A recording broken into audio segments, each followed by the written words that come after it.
And welcome back to thecrochetcrowd.com. I'm your host Mikey. Today I'm going to show you how to operate one of my snowflake patterns, and this is really simple. So I'm just using a size H 5mm crochet hook, and I'm just using some Super Saver yarn today.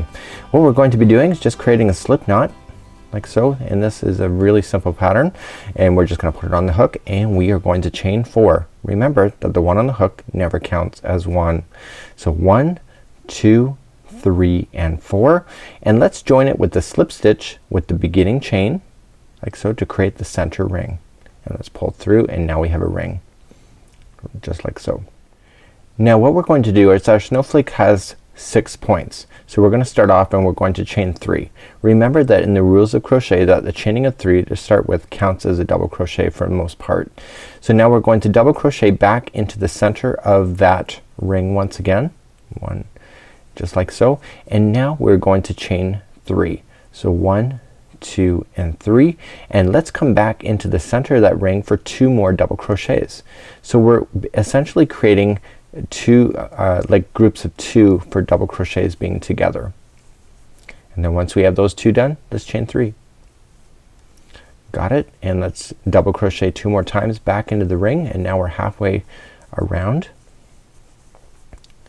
Let's chain 3, 1 and 2 and 3, come back in and do 2 more double crochets into the center ring. Chain 3, 1, 2 and 3, coming back into the center ring. And we're doing 2 more double crochets, and we need a total of 6 of these. So we got 1, 2, 3, 4 and 5. And then let's chain 3, 1, 2 and 3, and let's double crochet 2 more times back into that center ring to create the 6th point that we need. And remember to join it. We cannot just join now, we have to chain 3, 1, 2 and 3, and join it with the top of the beginning chain 3 that we started with, and that is the center point so far of your snowflake.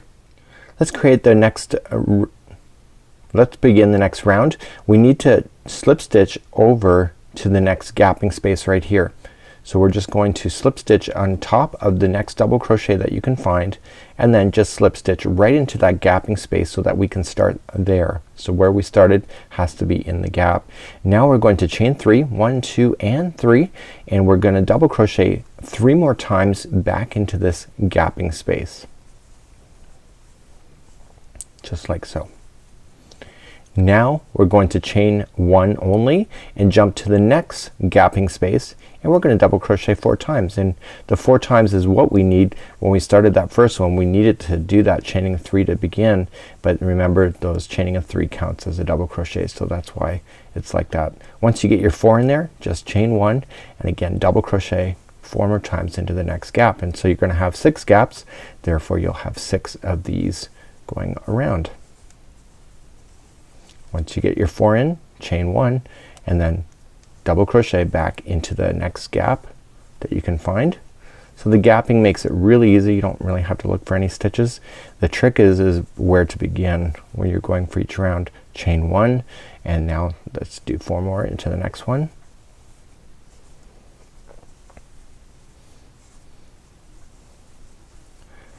Okay, and we are almost done this round, and let's chain 1, and we have the last gap to go. So we're gonna put it in our 4. Now we can't just join it, we gotta make sure we chain 1 first and then join it with the top of the beginning chain 3, and we just have 1 more round to go, and that's what it looks like at this point. To begin the next round, we're in the wrong space and we need to slip stitch all the way to the first gapping. So we're just gonna come on to the top of the beginning of the double crochet and just continually slip stitch on each of those stitches until we get to the next gapping space. And so go right into the gapping space, and let's begin at this point.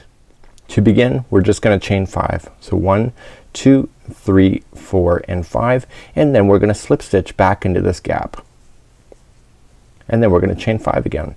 1, 2, 3, 4 and 5, slip stitch back into that same gap. Now we're going to chain 7. So 1, 2, 3, 4, 5, 6 and 7, so it's a longer chain, and then back into that gap. first slip stitch, chain 5, 1, 2, 3, 4 and 5, back into that same gapping area, and then do it one more time. So 1, 2, 3, 4 and 5, and back into that first slip stitch. So you should have a total here of 5 different points. So you got the loops, so you got 1, 2, the biggest one is on top, 3, 4 and 5. So basically once you're in the middle space, just slip stitch across the top of the next 4 double crochets to take you to the next space. And I'm gonna review that one more time because you have to do that same thing on all points. So you're into the next gap space, so slip stitch first and then do 5. So 1, 2, 3, 4 and 5 in. So 1, 2, 3, 4, 5 and in for a slip stitch, and then 7, 1, 2, 3, 4, 5, 6 and 7. So we got 2 more to go, and then 5. So 1, 2, 3, 4 and 5, back in, and then 1, 2, 3, 4 and 5 and back in. And so then once you're in the middle space here, is that we're just going to slip stitch across the 4 double crochets and then begin the same process going all the way around. Let me get this done off camera and I'll be back. Make sure you slip stitch into the next gap before you start chaining the next one, and when I come back I'll show you how to fasten off. When you get all the way back to the start, we've already slip stitched across this section, so we just have to join it with the slip stitch right at the end, and then fasten off and then weave in your ends, and then you just have to kind of pull things just around just to be able to get it to go in balance. And that's how you do one of these simple snowflakes. And again, this is a free pattern, and enjoy. Until next time, I'm Mikey from thecrochetcrowd.com.